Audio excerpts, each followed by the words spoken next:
Olá, meu povo, tudo bem com vocês? Hoje a gente vai dar continuidade e a gente vai ver sobre o reino Plant. Tá escrito Plantai, mas não se lê Plantai, se lê Plant. E lembrando que semana passada a gente viu o reino Fungi e o reino Protoctista e agora a gente vai dar continuidade no reino Plant. Mas antes da gente entrar especificamente nesse reino, a gente precisa conhecer todas as características desse reino, para depois então a gente conhecer as espécies desse reino, como é que estão divididos os grupos e por aí vai. Então vão ser praticamente 2 aulas essa semana, a gente vai ver as características e na próxima semana a gente vai começar a ver as briófitas, pteridófitas, gimnosperma e angiosperma, ok? Os nomes difíceis aí, mas fiquem tranquilos que eu dividi essa aula em 2 pedaços. E aí, olha que bonitinha essa plantinha aqui, bonitinha. E falando sobre as características gerais das plantinhas, a gente vai falar o seguinte: elas são multicelulares, ou seja, elas têm muitas células, ok? E aí, vale lembrar que a célula da plantinha é diferente da célula dos seres, dos animais. Então, as células das plantinhas, dos vegetais, elas são células vegetais, né? Afinal de contas, elas são vegetais.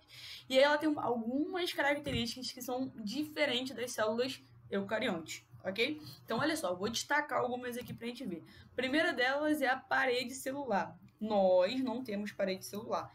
E a outra parte que é muito importante de saber é a presença do cloroplasto, ok? A gente vai ver para que servem essas duas estruturas e como é que elas funcionam, ok? E é o seguinte, pessoal, a parede celular, ela é importante, primeiro, porque ela vai dar celulose. Segundo, porque ela vai dar o formato da célula. Ela também vai proteger a membrana plasmática, não vai deixar com que ela se rompa, vai proteger a célula, não vai deixar que a célula morra, porque pode criar pressão ali e aí acabar rompendo a membrana. Outra coisa importante, ela não vai deixar indivíduos que causem a morte da célula, agentes patogênicos, entrar na célula, então ela vai proteger nesse sentido. E ela vai controlar a entrada e a saída de água também. Então, a parede celular ali tem uma porção de função. Então, ó, vamos lá. Primeiro, ela é onde fica a celulose, ela vai proteger contra agentes patogênicos que vão causar doenças, né? Seriam, por exemplo, um vírus, ou algum tipo de bactéria, fungo, qualquer coisa que entrasse ali. A gente tem que ela controla a entrada e a saída de água, ela não vai deixar romper a célula, não vai deixar romper a membrana plasmática, já foram praticamente 5 funções, 4 funções, então ela tem bastante função. E aí, quando eu falo em celulose, vocês já ouviram falar esse nome, eu sei que tá aí na cabeça de vocês, celulose, mas não sei se vocês sabem efetivamente o que é celulose. Pessoal, primeira coisa, vamos seguir a linha de raciocínio aqui, ó. A celulose nada mais é do que várias moléculas de glicose. Grave esse nome, glicose. Vocês já ouviram aí que tem no nosso corpo, ok? São várias moléculas de glicose, parece que elas estão dando a mãozinha uma com a outra. Aqui, ó. Esse oxigênio aqui liga essa molécula de glicose com essa molécula de glicose. Então, são várias molequinhas de glicose, tudo dando mãozinha para outra. E aí, quando você faz a extração dessa celulose, você pega ela desse jeito aqui, ó. Parece um algodãozinho, um negocinho assim... Não sei explicar o que é, mas para dar vontade de botar a mão e apertar. Beleza, a partir dessa celulose aqui, ela passa por um processo químico de transformação. E aí, são várias etapas em que ela vai se transformar em papel. Então, vocês provavelmente já ouviram falar sobre celulose, porque vocês provavelmente já ouviram falar que o papel vem da árvore, porque o papel é feito de celulose, ok? Dando sequência aí, eu vou falar sobre o cloroplasto. A gente não tem essa organela, mas os vegetais têm. Por que eles têm? Porque dentro do cloroplasto tem uma coisa chamada clorofila. Para quem não lembra, clorofila é um pigmento verde, ó, vou botar aqui, ó, um pigmento verde. Esse negocinho aqui que eu tô passando o mouse, ó, que eu tô contornando, é o cloroplasto, e aqui dentro ficam as clorofilas, que é uma molécula, uma substância que ela tem um pigmento verde. Na verdade, ela absorve a radiação da luz de outras cores e emite na cor verde, por isso que a gente vê verde. E aí tem várias tonalidades de verde, verde mais claro, verde mais escuro. E qual é a função dela? Absorver energia solar. E aí é por isso que acontece a fotossíntese, ok? Dando continuidade aí, como eu falei que eles têm a clorofila para poder fazer a fotossíntese, eu não posso deixar de esquecer de classificar eles como seres autótrofos. O que significa isso, meu povo? Significa dizer que eles fazem fotossíntese, ou seja, eles produzem o seu próprio alimento. Alimento esse que é chamado de glicose. Então, por isso que tem lá na celulose várias molequinhas de glicose, porque as plantinhas produzem glicose. Então, só lembrando aqui que a água e sais... Eu preciso, para poder fazer a fotossíntese de água, sais minerais, dióxido de carbono, que é o famoso CO2, eu preciso também de energia luminosa para poder eu conseguir produzir glicose e oxigênio, ok? Mas antes da gente falar sobre isso, a gente vai dar continuidade das características, que eles possuem órgãos verdadeiros. Ai, mas o que é isso, tá? O que é isso? Significa dizer que eles possuem raiz, caule, folha. Além disso, eles também possuem flor e fruto. Só que eu vou deixar só no raiz, caule e folha, porque nem todas as espécies de plantinhas têm flor e fruto. Então eu vou deixar para poder falar sobre isso quando eu chegar lá na gimnosperma e quando eu chegar lá na angiosperma. Vamos focar aqui nos principais, que é raiz, caule e folha. Então vamos lá. Para poder falar sobre raiz, eu preciso mostrar para vocês que existem dois tipos de raízes. As raízes do tipo pivotante, que é essa aqui, ó, que vem, ó, igual um pivô. Opa! Vem igual um pivô mesmo, tem uma principal aqui, tem as ramificações laterais e tem as fasciculadas, que são essas que é mais comum da gente conseguir enxergar, aquelas que vão se abrindo pelo solo todo, ok? Uma coisa importante é o seguinte, quais são as funções da raiz? A primeira delas é fixar o vegetal ao solo, deixar ele preso. A segunda delas é absorver substâncias na hora de fazer a fotossíntese. Lembra que ela absorve a água e sais minerais do solo.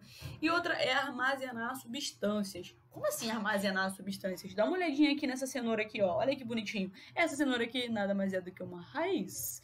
E ela tem substâncias aqui dentro que a gente come e faz bem para nossa saúde. Olha o exemplo aqui, ó. 4 raízes que deveríamos comer mais. Aipim, beterraba, batata doce, tem um monte aqui, batata inglesa também. E aí fica aquela dúvida, né? Será que você está comendo essas coisas maravilhosas aqui? E eu tenho uma coisa muito importante para poder falar. Para quem não sabe, a cenoura ela é rica numa substância chamada beta-caroteno. Substância essa que costuma dar essa coloração laranja para a cenoura. Quanto mais beta-caroteno você consome, mais corzinha na sua pele você ganha.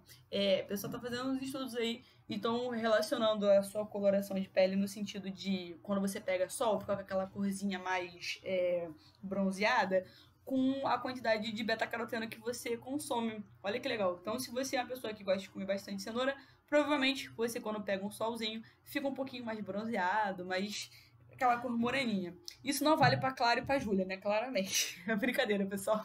Mas vamos lá, vamos dar continuidade.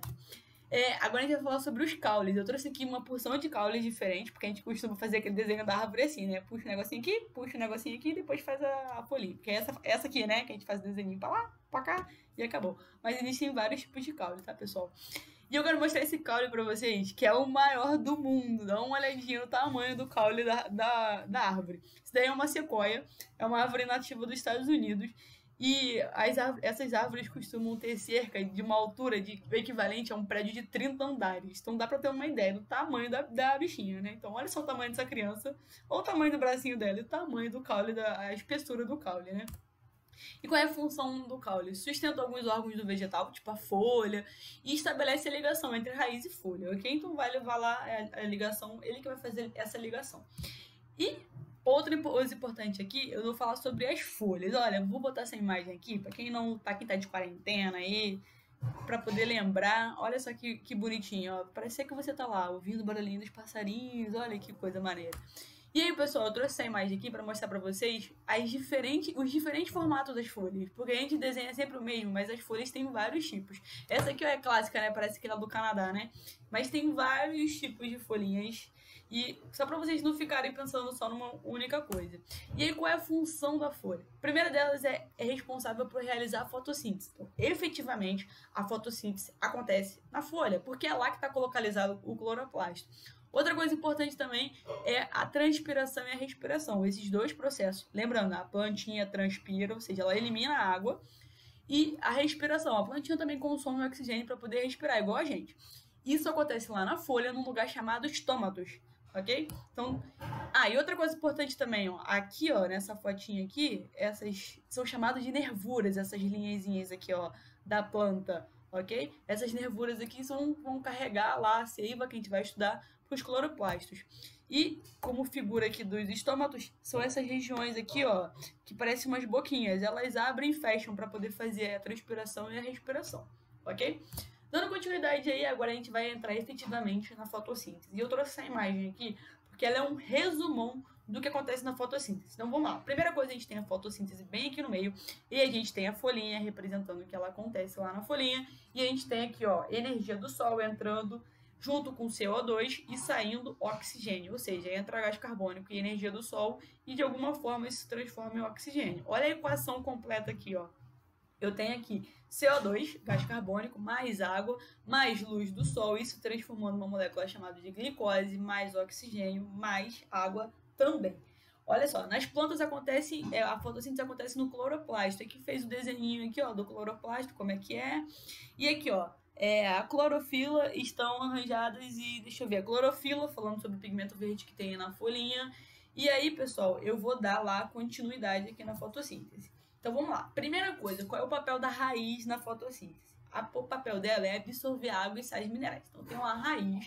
O que ela vai fazer? Ela vai absorver literalmente do solo água e sais minerais. Quando eu tenho essa junção de água e sais minerais, eu chamo isso de seiva bruta. Não esqueçam esta palavra. Toda vez que eu me referir a água e sais minerais, eu estou me referindo a seiva bruta. Ok, uma vez que a raiz fez essa absorção, eu tenho que conduzir, eu tenho que levar essa seiva bruta até minhas folhas. Como que eu faço isso? Eu vou fazer isso usando o que é chamado de vasos condutores. Então, olha só, vasos condutores. Eu tenho dois vasos condutores, que é o xilema e o floema. Vamos ver um de cada vez. O xilema está relacionado com a condução de água e nutrientes inorgânicos, ou seja, água e sais minerais. Então, o xilema é um vaso condutor que vai sair lá da raiz e vai levar a seiva bruta até a folha, ok? O floema, que já é o contrário, ele depois que fizer a fotossíntese, depois que produzir a glicose, ele vai carregar essa glicose para toda a planta. E aí, quando eu tenho glicose, minha seiva bruta passa a ser chamada de seiva elaborada. Então, pensem nisso, ó. Depois vocês vão voltar aqui de novo para poder lembrar disso, ó. Seiva bruta é carregado pelo xilema, seiva elaborada é carregado pelo floema. Do que é feita a seiva bruta? Ela é feita de água e sais minerais. Do que é feita a seiva elaborada? Ela é feita de glicose. São substâncias orgânicas, ok? Então, olha só a fotinha aqui para vocês lembrarem, ó. Quando eu estou indo em direção às folhas, quem carrega é o xilema e ele carrega a seiva bruta. Quando a minha folha já fez a fotossíntese, já transformou minha seiva elaborada em seiva bruta, quem leva de volta para todas as partes das plantas é o floema. Então, são dois vasos condutores diferentes. Então, ó, xilema vai conduzir a seiva bruta até as folhas, beleza? Lembrando disso, esse slide aqui é muito importante. E aí é o seguinte, quando eu chego lá nas folhas, olha que folha bonitinha, a minha seiva bruta ela vai em direção ao meu cloroplasto. Por quê? Lá ele vai encontrar energia luminosa do Sol, então vai acontecer a absorção de luz e a absorção de gás carbônico. Então aqui eu vou ter a junção de 3 componentes pelo menos, ó. Luz, gás carbônico e seiva bruta, ok? E aí, lá na minha folha vai acontecer efetivamente a minha fotossíntese. E olha só, meu dióxido de carbono, ou seja, meu CO2, vai se juntar com a água e os sais minerais, vai se juntar com a luz e mais os pigmentos fotossintéticos, que são chamados de clorofila, e vão transformar isso em glicose, ou melhor, seiva elaborada. Vão transformar em água também e vão transformar em oxigênio, ok? Então, ó, eu vou dentro da minha folha vai acontecer isso tudo. CO2, água, luz, vão se transformar em glicose, oxigênio água, e mais água. Ok? Então, resumindo a fotossíntese aqui, o processo efetivamente são reações químicas que acontecem lá na plantinha e produzem um alimento da planta, que nada mais é do que a glicose. E aí, olha só, quando tem a glicose é chamada de açúcar, que na verdade é o alimento da planta. Quem vai carregar a glicose? É o floema, que ele vai conduzir a seiva elaborada, ou seja, toda a glicose que foi produzida por toda a planta. Lembra quando você come? Os nutrientes não ficam agarrados só no seu estômago, eles são levados para todas as partes do nosso corpo para poder gerar energia. É a mesma coisa com a planta. Então, se produziu glicose, tem que ser levado para todas as partes, ok? E aqui, pessoal, é uma foto completa de como funciona a fotossíntese. Então, vamos lá. Primeiro, a água e sais minerais são absorvidos pelas raízes, são conduzidos pelo xilema até a folha. Chegando lá, vai ter um encontro de gás carbônico, energia solar e a seiva bruta, e essas vão ser transformadas, esses componentes vão ser transformados em glicose e gás oxigênio, que é liberado para a natureza, ok? E aí, o nome disso aqui é seiva elaborada, a glicose passa a ser chamada de seiva elaborada, que vai ser levado de volta para toda a planta pelo vaso condutor chamado floema. Entendido? Dúvidas, me procurem.